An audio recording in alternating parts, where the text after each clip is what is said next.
Welcome to the age of the beautiful monster, obedience, seduction, and the cult of power. Let me tell you a story. A woman falls in love with a leader who speaks in aphorisms, dresses in linen, and promises transcendence.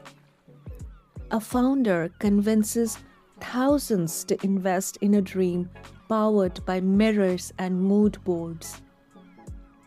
A YouTuber tells you that if you meditate just right and buy her supplement line, you will vibrate higher. Now, let me tell you the twist. They are not influencers, they are cult leaders. And you are not just a follower, you are a worshipper. In today's narcissism economy, we don't just tolerate sociopaths. We crown them, we retweet them, we pay for their masterclasses. Just look around you, your LinkedIn to begin with, the Facebook, the Instagram, the Twitter, it's everywhere. We whisper their quotes like scriptures because when charisma meets capitalism, it creates something darker than leadership. It creates faith. It creates obedience. This episode isn't about your toxic ex. It's about the cult you didn't know you joined.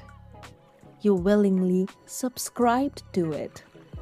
The corporation that sold you belonging. The startup that became scripture. The guru who traded truth for followers. I am Rashmi and this is Anthropologically Yours. Let's open the gates to the temple of obedience. Let's start with the confidence cults. How we became disciples of the alpha illusion. Our ancestors followed the chiefs who fed them. Today, we follow leaders who feed our fantasies. Princeton's study showed that we judge trust in under 100 milliseconds just by looking at the face. Narcissistic traits are correlated with perceived leadership, even in failure. Think of Steve Jobs, a genius, a tyrant, however, a cult.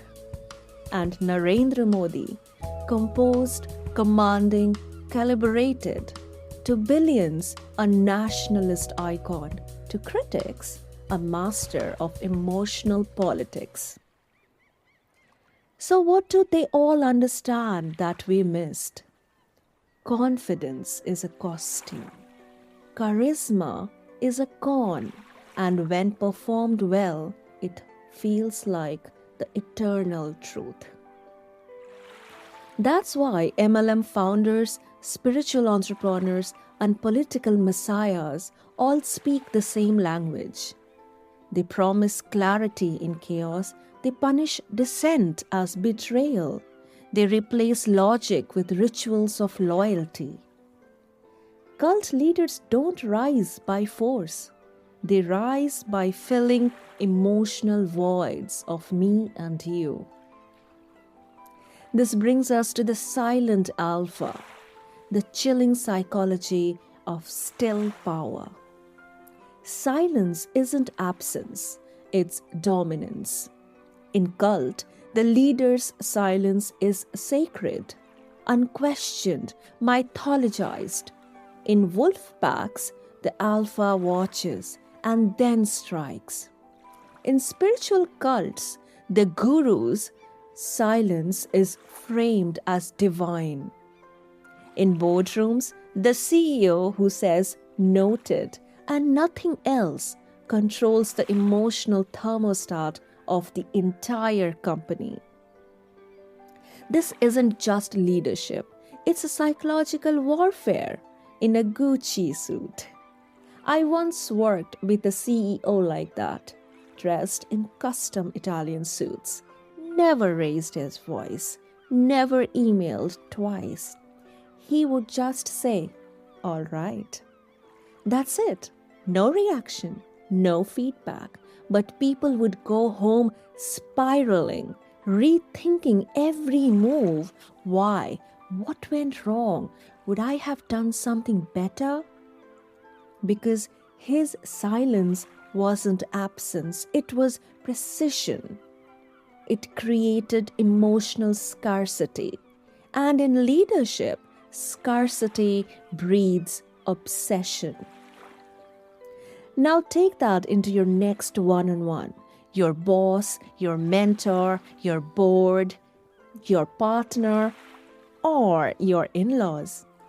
Notice who talks the most and who already owns the room before they said a single word.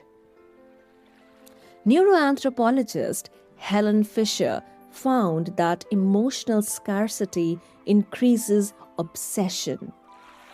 Silence doesn't lead, it haunts. And that's what makes it more powerful. This brings us to the third segment of our podcast. Let's call it Love Bombs and Loyalty. Why obedience feels like intimacy. Why do we stay in cults, toxic teams, and exploitative belief systems? Because they don't just control us, they seduce us. Power releases dopamine. Submission activates endorphins. Uncertainty triggers addictive cycles of approval seeking. We need to stop that.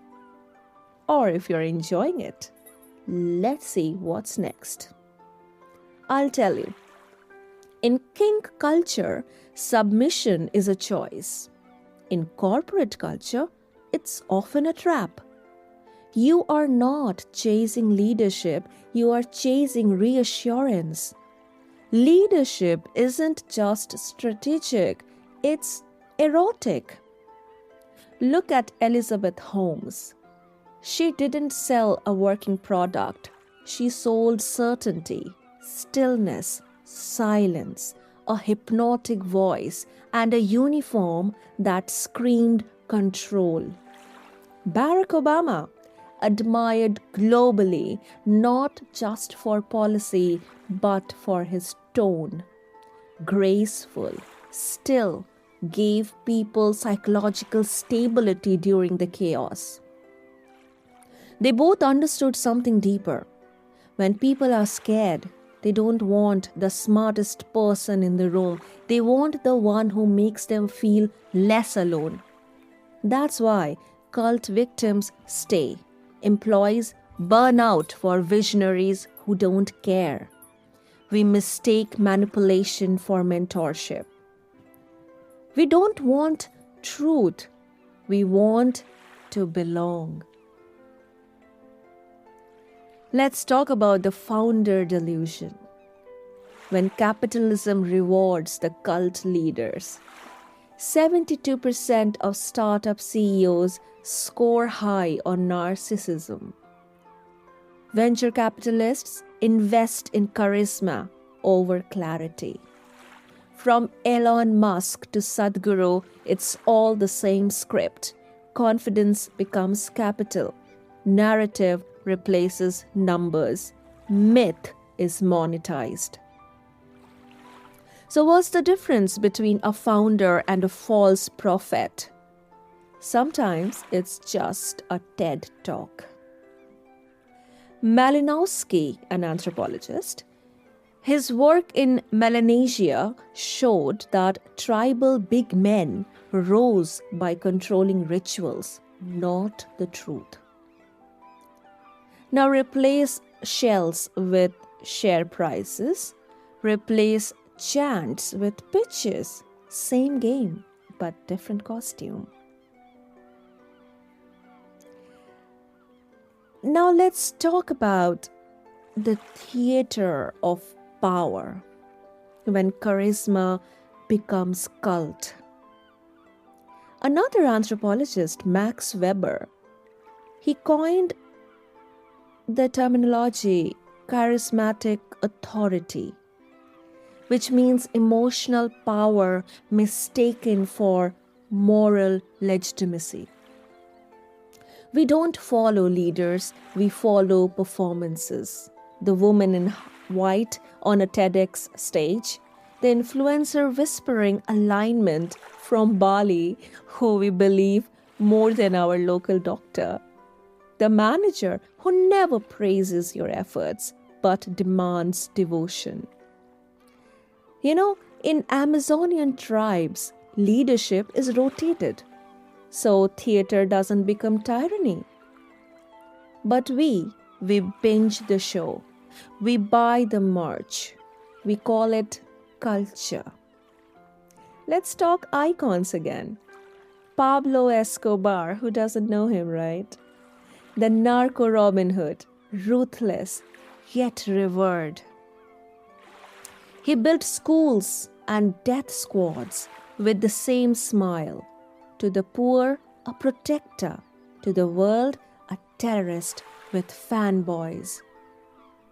Jordan Belfort, the Wolf of Wall Street, one of my favorite. Loud, greedy, addicted to power and cocaine, turned fraud into a motivational brand. To some, he was a financial predator, to others, a business guru. What do they have in common? They sold fantasy before facts. They seduced loyalty before delivering results. They remind us charisma isn't character, it's choreography. A well-rehearsed smirk. A confident lie. The pause that says, "You need me." So, are we choosing leaders, or are we just choosing jawlines, cadence, and spellcasters with good hair and killer timing? This isn't a meritocracy, it's a mirage. Studies show narcissists rise faster in ambiguous systems. Why? Because when the truth is unclear, certainty sells. That's how we end up with cult leaders in Kashmir, cartel bosses running economies, middle managers with maximum charisma but zero competence, and visionaries who raise billions but can't hear criticism without spiraling. Charisma can awaken. Charisma can abuse. It's not in the leader. It's in our longing. It's up to you. It's up to me. So wake up from the spell. This isn't about canceling confidence. It's about waking up from charisma. The wolf doesn't need to growl. It just has to walk slower than the rest. So the next time you feel seduced by a founder, a leader, a lover, or a guru, or a mentor, pause. Ask yourself, are they leading me? Or are they just skilled at managing my desire? Very much applicable on the social media influencers though. Anyway. Oh, I forgot to mention the thought leaders of LinkedIn. So, power isn't always earned. Sometimes it's just well rehearsed. Obedience may feel sexy, but supremacy, that's divine. You are not a follower, you are the ritual. I am Rashmi, and this is Anthropologically Yours. Coming up next, something whispered in temples, feared in boardrooms, and hidden in our own instinct. Ancient, intimate, unapologetic. Till then, stay wild, stay wise, and stay dangerous. Thank you.